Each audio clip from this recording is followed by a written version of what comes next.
Hola, soc Julio, un guia de Casa de les Punxes. Estem aquí a l'entrada de la casa d'Àngela Terradas Brutau.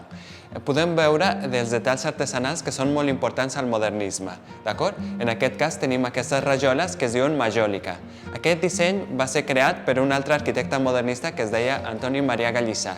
Aquest home va tenir la seva casa més coneguda a carrer Bailén, que és la Casa Llopés Bofill, i és el creador del disseny que veiem aquí, d'acord? Puig i Cadafalch li va agradar tant aquest disseny i a part hem de dir que Gallissà era amic de Puig i Cadafalch.